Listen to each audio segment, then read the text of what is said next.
still? Yeah. Yeah. Oh, okay, okay, good. We just gotta take it out and put it back in. That's my husband's solution for everything. Turn it on, turn it off. Okay, great. Thank you all for being here. As you know, I am Paula Parks, coordinate the Umoja program here, English professor. And I wanted to do some introductions from the audience and your names, departments. And I have students coming too. Start with Yuki. Yes, Keith Woolridge, School of Business, Department of Business. Carmen Tucson, behavioral science, criminal justice. Physics, physical science. My folks are in communication and I'm an emotional practitioner. Dan Hall, Director of Academic Technology.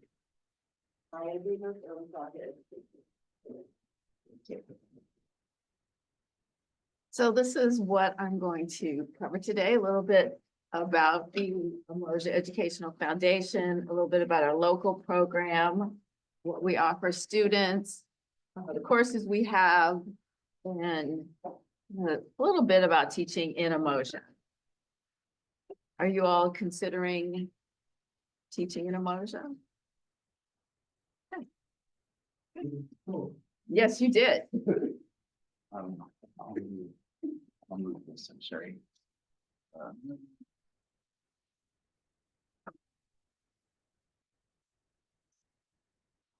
So Umoja as a statewide organization is 18 years old. And it was started with, as they like to say, no permission and no money. And evolved to being a line item in the state chancellor's budget. So we get money from the state, as do all the programs, as well as funded by seat funding, which is set aside as well. We are at half of all of the community colleges. So we've grown from just a few programs to now about 70 from Sacramento to San Diego. And then we have 3 programs in Washington State. And the focus has always been to increase graduation and transfer rates of African-American students. So it started out that schools that had programs that were successful with African-American students got together and said, what are we all doing that is the same, and what research can we add to that to learn more about what is successful with African-American students, and found out that what works with African-American students works with all students as well. So it's pretty much just good teaching. So they did a lot of research and came up with 18 practices. And those are kind of like our 10 commandments, our foundation of what guides our programming, what guides how we spend our money, courses, everything is consistent with our practices. So our program, I can't believe it, is now this is our 10th year, which is very, very exciting. So I had first heard about Umoja in about 2007 or 8 and connected with a professor from Chabot College. And then my dean at the time was sending me to conferences to learn more about it, and then presented it to the president at the time, who she wasn't keeping in the loop about what was going on. And he looked at the bottom line and said no. So that was about 2008. And then we got a new president who cared about all students and success of all students. And she allowed me to start the program. And Anna Jinjo was our first librarian. Manuel Rosas was the first counselor. And those were the first courses that we had: library and English 53, and then English 1A, and a student development course. And the courses have expanded, more faculty have come aboard. Success rates are incredible. Hello. One of our students who's going to be speaking later on. The club started 2 years later And then I mentioned the increase in the budget, now part of the chancellor's budget set aside for Umoja programs. So that is our team. The names are listed in the left, and they go from left to right. So, yeah, so this is our librarian, Ms. Faith, and you met Michael Phillips. And then these are our two counselors, and they're definitely, Dr. Jonathan couldn't make it today, but our counselors are a really important part of the program in terms of keeping students on track, make sure they're taking the right courses. So I'm going to cover these categories of what Umoja offers students. So this was our Student Leadership Summit. So Umoja has a really good relationship with the UC, so these are always at a UC. And this was UC San Diego.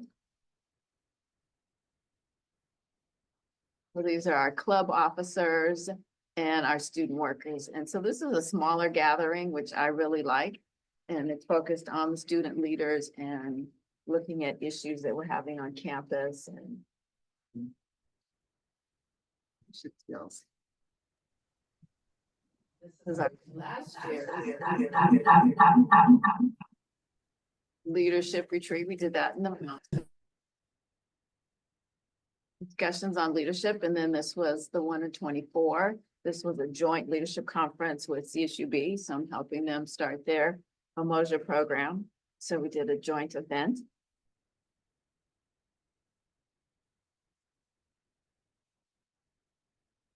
Did a trip to UC Santa Cruz. As I said, graduation and transfer. So these trips are really motivating for students to learn more about their options. They had a welcome Black barbecue at UC Santa Cruz. And I love that one of their dorms was red, black, and green. Just a visual, you know, Black students are welcome here. There's support services here for Black students. There's a community. And while I'm out somewhere and I have a van and students, I like to do something. Sometimes it's educational, sometimes it's a museum, sometimes it's stop by another school, and sometimes it's do something that I think maybe students haven't done before, like go on a boat and check out. Yeah. Oh, yeah, go to the Getty. Yes, we did that too. Yes, right. So yeah, we're heading back home. Why not stop somewhere and do something else? Yeah, so the whale watching. Toured UCLA. So did I click? Okay. Toured UCLA as part of an Umoja conference, letting students know what is available in terms of transfer and sites on that next step. Do you want to make any comments on any of those trips that you were part of? I love them. It really opened up my eyes to a lot of different possibilities. And that's Trevor. I think everywhere I went, that we went to, I applied. I ended up adding to my applications, except for UCLA. Except for the most important school. Already on the list. Oh, okay. I can't let that go if you don't talk about UCLA. UCLA was already there. For my UCs, it was there, but Santa Cruz wasn't like a possibility until we went and it became one. San Diego, I was thinking more towards San Diego State, but we went and that became the option. Awesome. And then, you know, going to do the other stuff, I think was really good. I think the conference, I learned a lot. Something I learned a lot. Yeah, and able to connect with Umoja students across the state as well. That's part of the learning and connecting part. So students I've always taken them on a tour of HBCUs. I think that started in 2017. I took 10 students for that trip, and the college has paid for it up until this year. So that gives students, again, even more options. So if I said that the college wasn't going to use C money as it always has for the trip. It is in my budget from the state. It's in that budget. And I have asked to use that money. And there's been some reluctance to allow me to use my own money that's budgeted. But if students like that warm Umoja feel on a small scale, this is the whole college. So HBCUs to me are a natural place that our students would want to go. And because they are all out of state, none of them are on the West Coast, sometimes that's a leap, right, to go so far. So to me, it's really important that the students see it and feel it. Because who would make a decision about going so far away without seeing it and feeling it? And they vary. Some are large, like Howard, some are really small, some are in the city, some are way off the beaten track. And so you can't just say, well, they're all like this, yes or no, you want to go. So it's, to me, it's really important that students see it and feel it. No, jump in. So you're saying that the reluctance is forming the HBCU trips, but have they approved the visits, the trips to the CSUs and the uses? Yes, they have approved me using my grant funds to take students to Santa Cruz. So basically, what I think Gilbert's getting at is they'll send you to CSUBs and UC and everybody, but when it comes to HBCU, now you gotta justify it. That's, Yeah, that's, and justified is the word, because, I was able to speak to, the very beginning of the winter break. I was able to get up there with, Dr. Flyer, and I did mention it to him, with the HBCU tour, and he said, and he needs it justified. He said he wants return on investment, basically, so, you know. So justification is like. ROI. Yeah, ROI, he said ROI. So that's definitely the word for it. Because, okay, like they want extra layers of justification for, those things for Black students.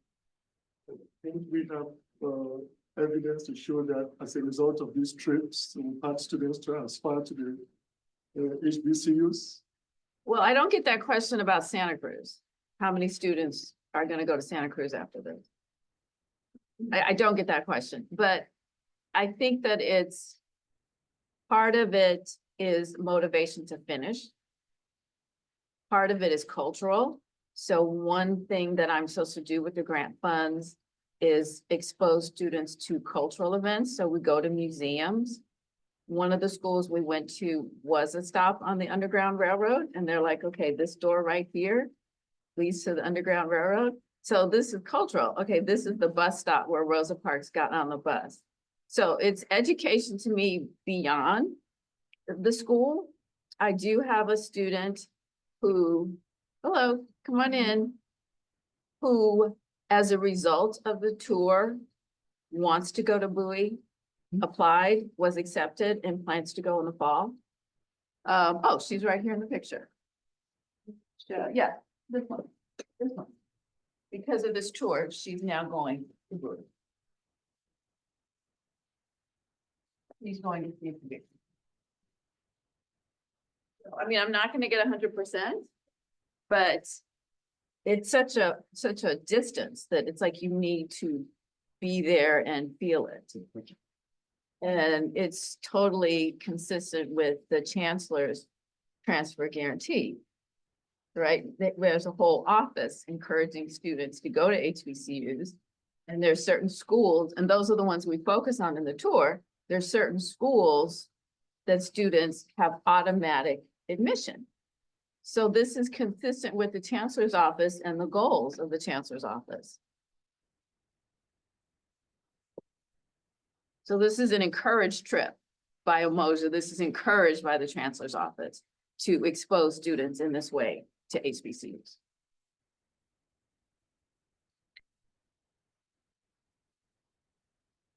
We have endowments. And so that's an important meeting on an important topic with important people. So this one to the right was on scholarships. This was on etiquette. We were going to Pour for the Cure, and I wanted students to make sure they knew how to network and how to properly eat at the table. We have porches, so that's an Umoja practice. So that's an open conversation. Sometimes they are called randomly and sometimes they are scheduled. So this is a licensed clinical therapist who is leading those sessions to help with mental health, which of course ties into success and retention. This is the Umoja conference. So the advantages of being part of a statewide organization is that there are events like this. So we had awesome speakers. So these are some of the keynotes, which were very motivating, very inspiring. Allowed students to network with people from other colleges. There's of course a college fair because it's graduation and transfer. And yeah, Kwanzaa celebration in December. So this is our Black History Month conference from last year, and then you have the flyers for what's coming up. Club had a barbecue. Like to form community. They've had a paint night. We have a study space, which is also an Umoja practice because this is part of the research of best practices in retaining African-American students. And that is a study space with printers, computers, snacks. Students can get help.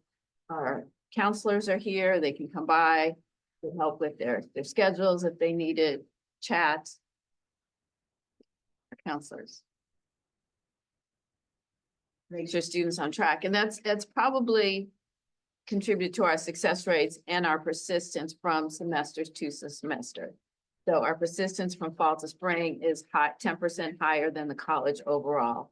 And part of that is counselors. So what do you take the next semester? Oh, you're discouraged. Okay, then maybe you want to take fewer classes. How can we problem solve this? And then they're part of a community. So their friends are saying, oh, you want to take a class? Let's take one together. So the program is very effective. So these are some of the classes that we've had recently. So this was the year before last fall, and these are the books that I've used. I love selecting books. This was last year's. I love that black. Do you have mine? No. I got 2 books out. Oh,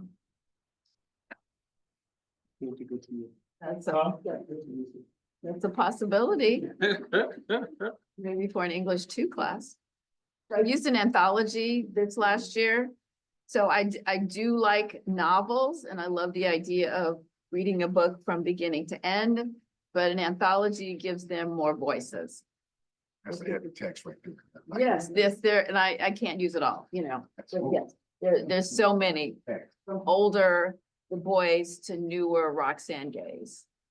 So I like that because students can be exposed to different arguments, different types of writing, and yeah, so you have fun in my class. Your books, my books, we both are published. So we have the communication, so this is public speaking. So I think public speaking is probably less scary when you're in a community of other students who are supporting you. This is the library class. So this is this summer. International trip. We are studying abroad and students, this is under courses because students have the option of taking 1 or 2 courses. One is English 1B, which is, it's intro to lit, but it's going to be Egyptian lit. And art appreciation, which is going to be Egyptian art. So that's one reason I wanted that using a picture there. So I may need a chaperone that'll be paid for by the school. So if you're interested, let me know.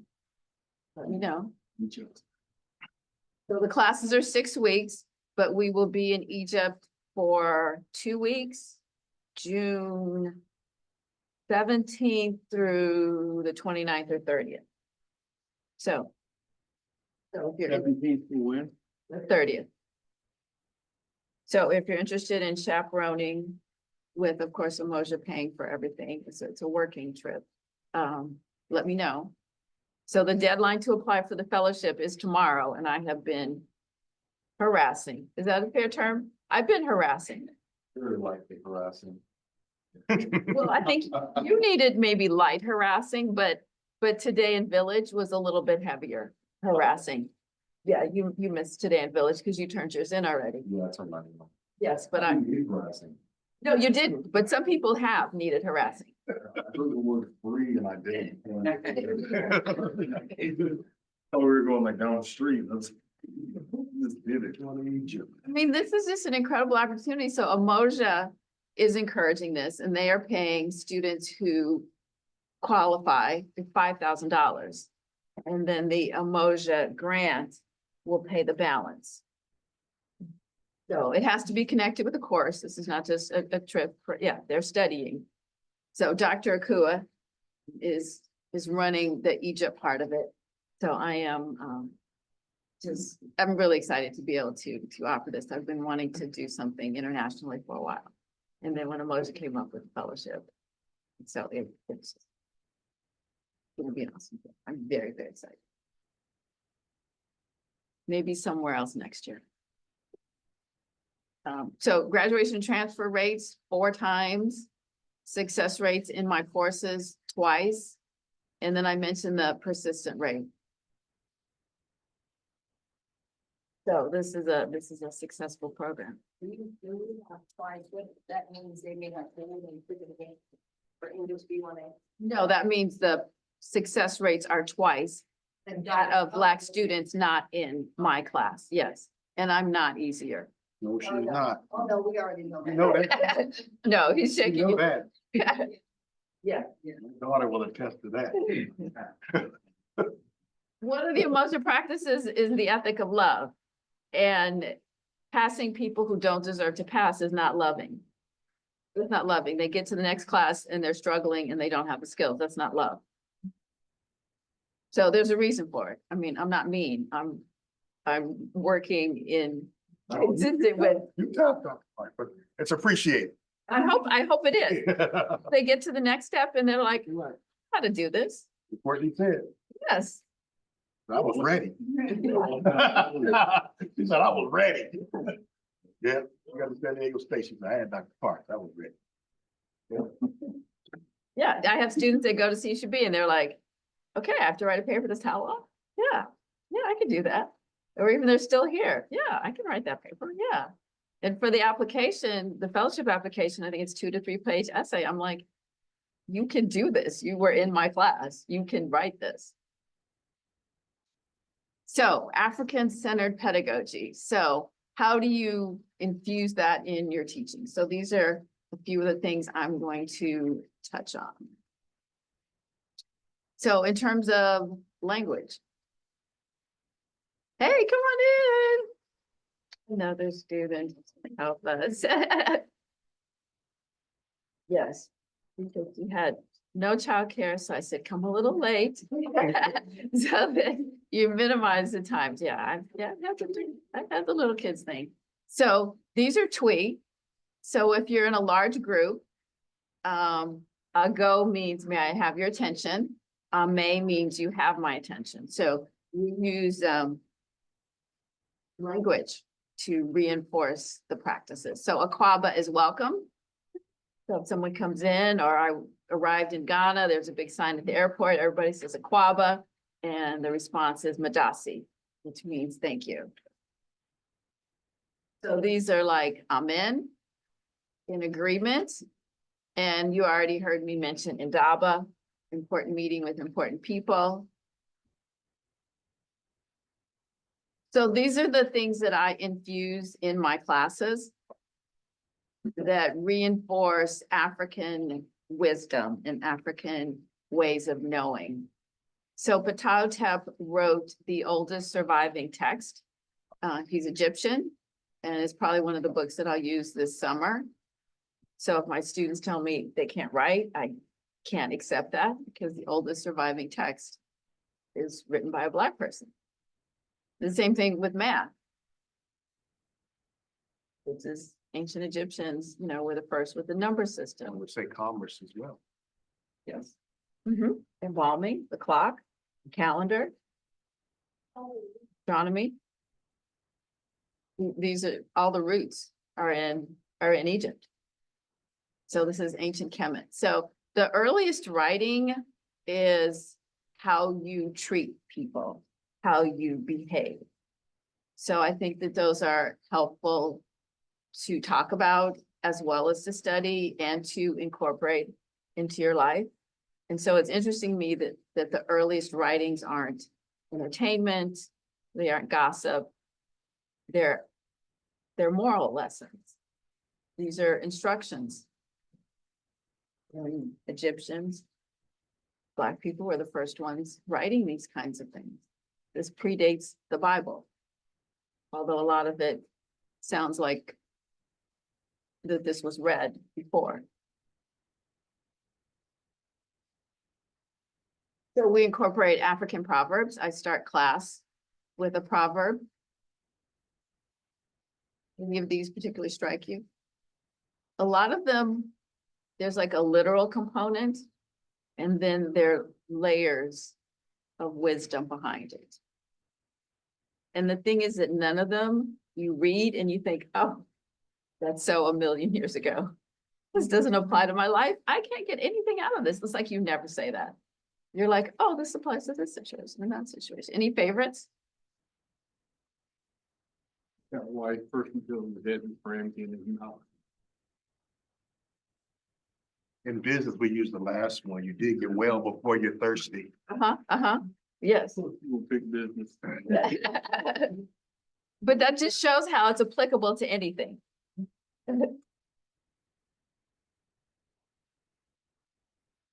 Yeah, so these are, I'm doing these in chronological order. So these are more West African, which is a little later than Egyptian. But we do one at the beginning of every class. And a Dinkra symbol, so that's like a symbolic proverb. Are you guys familiar with any of these? Probably Sankofa. Yeah, that's Sankofa. And this one's also well known. That's the first one. Naomi. And you can probably figure out that this looks like the crocodile. Him, and then the consum, which is. These are Ghanaian. Or Khan. Ghanaian region, yes. Wisconsin, Kanatson, The consum. Wisconsin. Yeah, that 10 times that. But a lot of them kind of look like what they are. So, right, it looks like a chain, And then the crocodile. So being adaptive, being clever, those are desirable traits as you go through life. So I have these on my assignment sheet. One of the assignments I gave my students, they had to find a fable. And fables, I read these to my students. I think the most common one is Anansi. And I read these to my children as they were growing up, these Anansi stories, these fables. And so these were stories that people would tell children as they're making dinner, as they're doing tasks. And just like a pastor has like maybe 5-minute version of a sermon, and then like a 20-30 minute version of a sermon, maybe an hour version of the same sermon. The fables are the same way. There are many versions depending on how long it takes to make dinner, how long you need to entertain the children. But you remember things connected with a story. But these are all about how you survive, how you treat people, how you navigate life. So these are around culture. These are around survival. These are around being good people. And so this is more like 60 years old. The Ninguza Saba, and that came from Dr. Karinga, who created this celebration. We had an early Kwanzaa celebration, but this is December 26th through January 1st. But these are principles that you would want to incorporate in your life year round. So you're not going to just think about unity on December 26th. Right, so cooperative economics or business, yeah, right. These are things that you need to be thinking about all the time. Having a purpose, being creative in your thinking, having faith, being determined. So these are the best of our culture. So this is a little bit more information. These are Karinga's words. He has a whole book on Kwanzaa, but a little bit more detail on the Ninguza Saba. And I do have a book that I've used with students incorporating the Ninguza Saba year round. You ever get the meeting? Did I ever get one? I think you're a meeting. Yes. Yeah.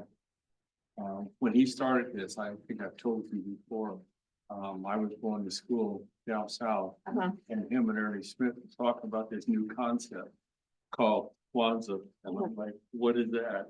And he was at Long Beach at the time, and I talked to him about that, and my gosh. Yeah, yeah. Yeah, he's still at Long Beach. He's, Still on. yes, he's the chair of the department, yeah. And he's executive director of the US organization in Los Angeles. Hello. And then he also, no, I told him to come late. He's finishing his fellowship application. Right? No, there's a story behind. Oh, okay. Yeah. there's a- No, I told him if you're on a roll, you keep writing. Come on over here, yeah. There's a backdrop behind that, okay?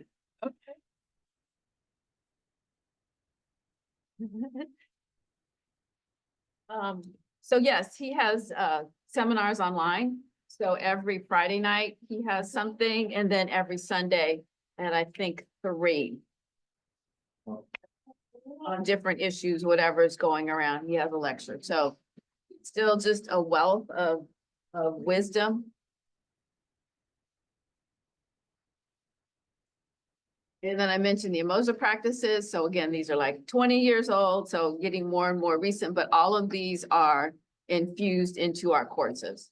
And all of these, to me, are under the category of African wisdom. So everything I do is going to be tied to something, right? Like nothing, so intentional and deliberate, nothing is random, nothing is just thrown together, nothing is, I'm just gonna do this, we're gonna all go to the circus, you know? Something is gonna be tied to a practice. So it could be assignments or it could be classroom routines. So I start class with a proverb or an Umoja practice. I mean, just like I've done here, I greet people when they enter. We have a porch anytime we need to. Anyone can call a porch, or we can have a porch scheduled. And I'm always announcing Umoja events. I want students to be involved and connected and going to things. So these are things that have to do with class routines. So all of these things I look at in terms of, is this consistent with the ethic of love? And so I mentioned, you know, passing people or any other practice. Does this, what, you know, in terms of late work, in terms of rewrites, in terms of absences, tardies, all of those, they need to be consistent with the Umoja practices. They're not just because.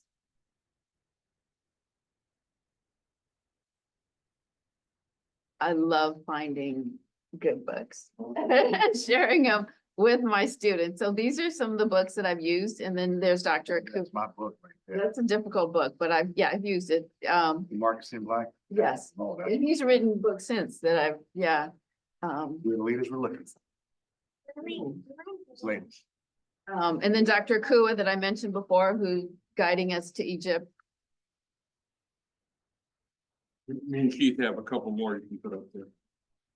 Who's got my copy?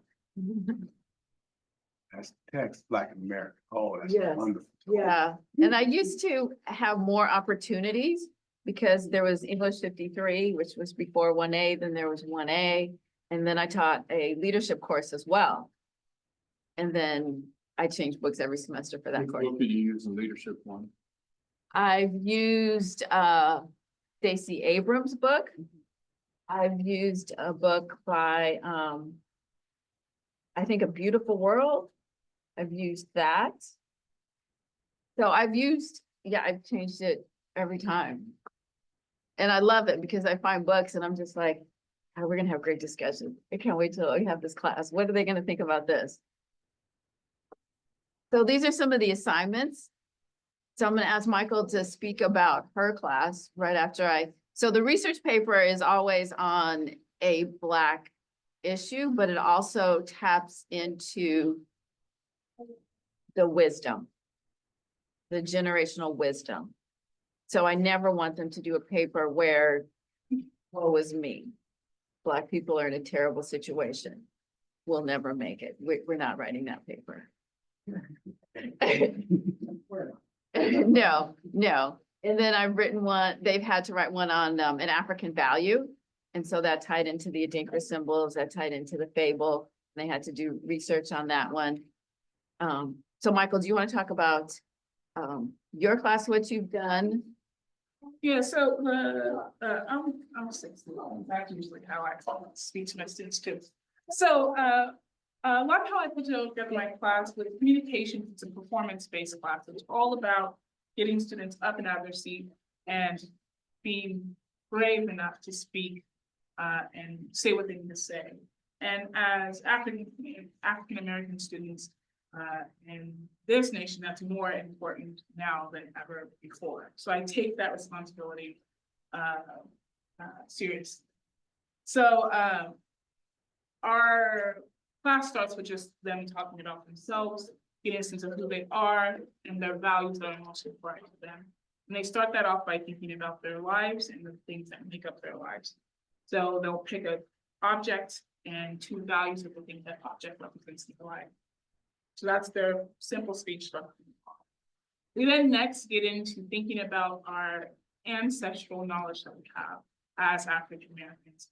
So I have them do a person of note speech, but I'm very particular because I do not want, a whole bunch of speeches about Oprah or Obama or LeBron. As great as those people are, I think it's important that they know some names that they maybe have never heard of before.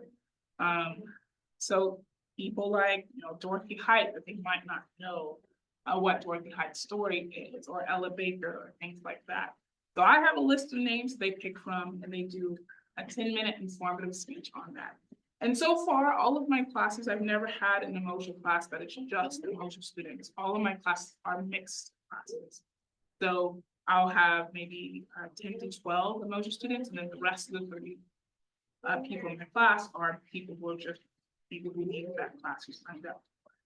So it's always an interesting experience because everyone gets to learn about those 30 people that we get to highlight during that informative speech. So we're always really great time. A ton.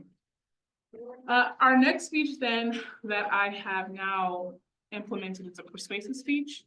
And we do get a chance to think about what are problems that the Black community is experiencing and what are some of the solutions that people are going to address. This is always a difficult speech to kind of do because we don't want to stay in that place where we're saying, this is wrong, this is the problem, there's nothing that we can do about it. Because there's always someone who's thinking about it and doing something about it. And then because we have these mixed classes, this is also a chance to think about something like Ubuntu, where we talk about how our destinies are always mixed up with one another. It's not just about like, this is a Black problem and it doesn't affect anyone else. So we had a speech about Black maternal mortality, but the issue of the dangers of being pregnant, being pregnant and delivering a baby is one that all mothers experience, right? So it's a really good moment, again, in those mixed classes of half emotional students, half general population students. You have those moments where you can see those needs and how it affects Black community, but how all of our destinies are bound up together. And then lastly, and it's great because hopefully I'll have students who are also in Dr. Park's class, who will have been looking at Proverbs all semester. Then when they get to the end of the semester and I ask them to prepare a 4-minute speech in just 4 minutes, it'll seem easy because it's on a proverb. I give them, we spend a couple of weeks looking at proverbs, figuring out what we think they mean, and thinking about whether or not we think what they say is still useful. And what I ask them to do is I give them 3 proverbs, and in 4 minutes, they have to decide whether they agree or disagree with it, what are the reasons why, and maybe 2 stories, either from their personal life or from their general life, or famous stories that we all know of why they think it should. And they present a speech in just 4 minutes on it. So all of these things kind of can pull in their personal experience. So that's kind of what my class looks like under the emotional. Okay. So I'm gonna have a student's perspective, so you can address any question you want. Who wants to start? Okay. So I'll go for, I'll give my very favorite assignment from the English class, and I'll just start posting. So, I think for our last paper, So he took English 1B, which is intro to lit. for our last paper, we got to choose on a couple different topics. It was the topic that I chose was it was about symbolism as it relates to manhood and coming of age for men, African-American men, in African-American literature in the United States. And I think that was definitely my favorite assignment. And then the difference between Umoja classes and other classes or assignments like that, where you get to delve into stuff that really means a lot to me.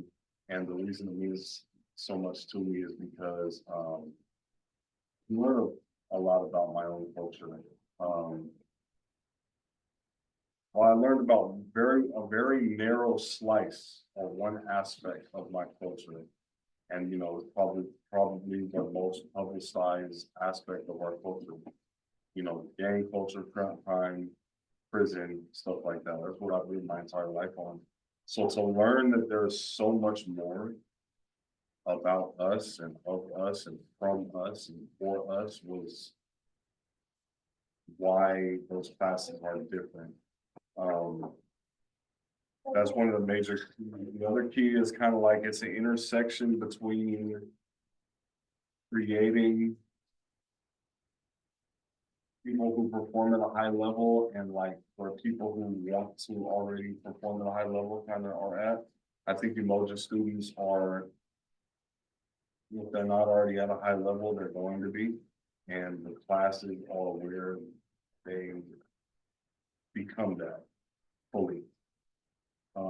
As opposed to, just, quote unquote, regular students. I think it's like, you're getting the best of the best with you, you know, I'm used to being around other students that they don't really care. They don't care about the assignments, they don't care about the work. They're just doing it because it's required to get them to the next step or whatever the case. And that I think was the difference. The teacher, the professor cared, and then the students cared too, a little bit more.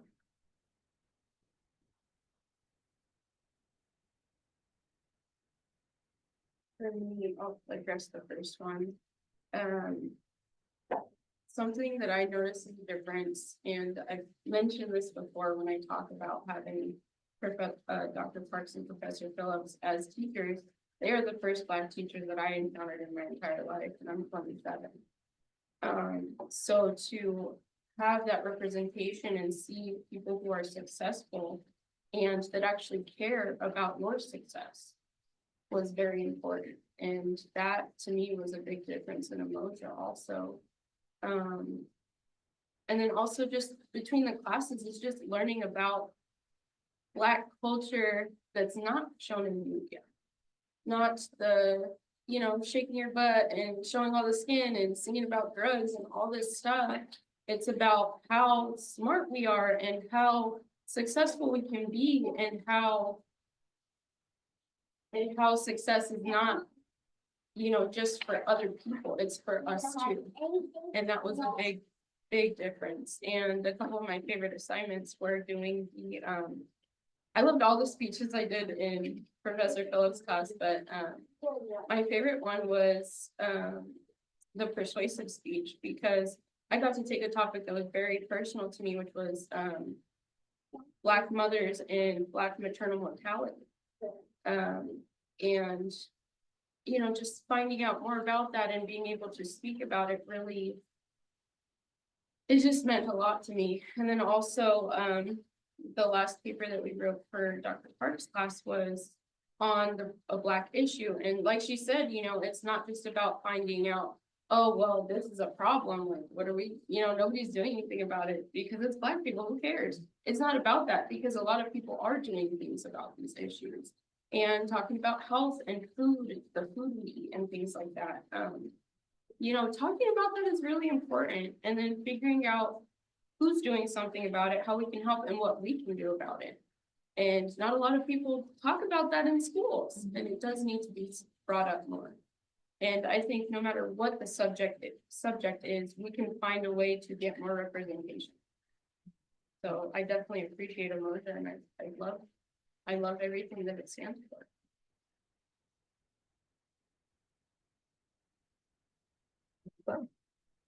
You know, you mentioned how it makes us see the successes for us too.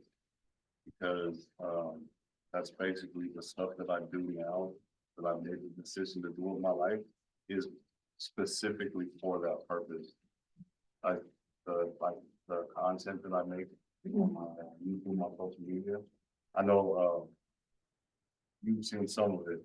Very good. It's directed towards us, like it's directed towards us in a way that shows that things are possible for us, and it's that kind of thing, like that really sums up how that too. I'd like to add, when I hear the word emotified, I just think about the unity that it shows wherever we are, whether we're in the classroom, whether we're at the park, whether we're having a game. And kind of what he was just saying, I noticed with all the students, they all have a more intentional approach to doing things. Right. Even today, talking to Naomi, he was so down about, the trip or whatever. Yes. And coming into me, kind of gave her the room to be vulnerable. Yeah. Right, and now she's confident. Yeah. And it's the same thing with all things. I think we all come in there with the issues of, I can speak for myself. The issue of being in an establishment where you think that we're not represented. But you come to a place like Umoja, you realize that the fight is real, and there's still people that, it might be a few of us, but our intention is proper, and it's about uplifting and bringing to light things that have not been readily available to us. And I just think it's a unified effort that continues to blossom more to be tell people about Umoja and show it in what we're doing. Right. I've taught in the School of Business, both Umoja students and non-Umoja students. You can tell the difference. Those Umoja students have an intentionality about them, to your point, man. There's a definite chin up, shoulder square back, focused in the classroom versus my non-Umoja students, versus my Umoja students. So you can tell the difference. You can tell. Good. I'm glad to hear. So these are ways that people are supported if they want to teach in Umoja. And I'm gonna add to this. As I was preparing to go to Egypt, I realized like a bunch of things came together in my head in one place. There's a English B2 class, and it's 2 professors who team teach it. So somebody who isn't teaching a gen ed class could team teach that class with me and teach in Umoja. So I have offered this to Gilbert because because I am doing, of course, all this research for Egypt. So I can use it again and combine Egyptian literature with the physics and the science in Egypt. So if Gilbert would like to do that with me in spring of 26, he gets the first offer. And then if anyone else wants to team teach that with me, so it's English 2, it's critical thinking requirement. And then people can arrange it however they want. Like somebody can teach 8 weeks and then go away and never be seen again, and the next person can in the next 8 weeks. Or they can both attend class and teach together the whole way. It's total creative curricular freedom to design whatever you want, as long as it, meets the SLOs, critical thinking and, reading and writing and all of that. But so that's another thing. So it could be somebody who's not teaching a gen ed class that wants to team teach an English 2 with me. I don't have any classes. I'll back up a couple slides. I want to point out something. I thought somebody was going to, but I'm going to point it out. Yeah. The difference between Umoja classes and other classes. My classes are distinctly different. And I think Kapani can tell you why my classes, you would never know it because I teach criminal justice, I teach law enforcement. My background as a police officer my whole life. So how I approach the topic, I talk about it, and you won't find very many criminal justice classes that talk about Umoja type of theories and concepts. Yeah, I agree 1,000%. Dr. Son, is one of the only classes that I've been in, where you can tell the professor actually cares about the students, and of course in this class, I'm like the only black one in there, but, I don't feel any kind of way about that. I still believe that he's from his background, that's respectable. And most classes you go into, you kind of feel like the teacher is just coming to do their job. You come to this class, it's a little bit different. You feel like you're gonna learn something. You genuinely cares about you applying it when you graduate. That's why I've been there every semester. I'll be here next semester too. Oh, you coming back? Yeah.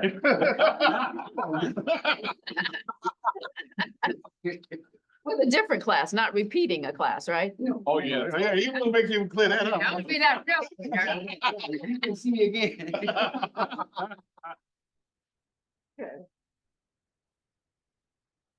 So the Summer Learning Institute is training. So that is for all faculty who are going to teach in Umoja. So I just want to be clear what that was. And then we have team meetings every other week. And then I like going to the classes that my professors are teaching to support in any way I can, or to find students who might not be showing up to my class as needed. So are there any questions? Ooh, 2 minutes there. Sarah in Zoom says, no questions, but a lot of great. Okay, great. Thank you. Is my introduction to business a general ed class? Because it's transferable. It's not. Yeah. I'm thinking of like Psych 1A, Soc 1, things that communication, public speaking, things that students need to take, or it's in, mostly your classes are for business folks. So that's why I brought up English 2. Yes, all right. Yeah, I really would like somebody in cyber search or even crop science or. So that might be your best bet to teach Umoja, which would be really fun. We're gonna have fun. Well, I have a question that's bothering me, and I'm trying to figure out how to address it in my classes. I kind of think you know what I'm talking about.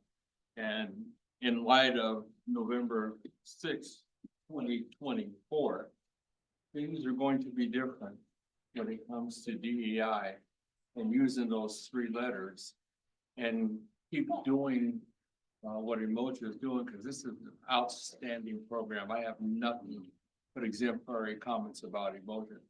I'm concerned from federal standpoint, federal funding about pushing this and talking about this. How are we preparing to defend continuing? I don't know that it's falls under that category, but I know our money comes from the state, not from the federal government, and I don't, Who comes, from which their money comes from the federal government to the state. so I don't know what's coming down the pike. There were some discussions at our coordinator meeting about that. Sean Harper is leading some efforts, so you want to look him up. I will, I know. Yeah. It's just as outstanding, and I'm real concerned about the future.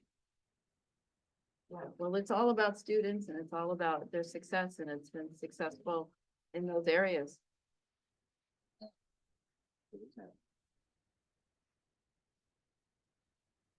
I want to thank Professor Phillips for joining us and for your input, and especially the students. Thank you so much for being here and your.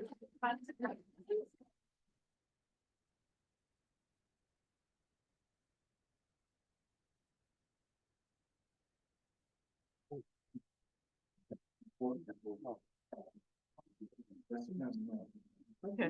There's so much I could do with business. The concepts and the Umoja concepts, using our exemplars. Like I asked one of my, even my, anybody know who Barry Gordy is? They go, no. I said, you know who the Temptations are, the owner of Motown. Using those examples instead of Bill Gates, use our owners. There's so much I can do with business. I know. So much, Oh, I can't fill that class. so much. What if I did an African?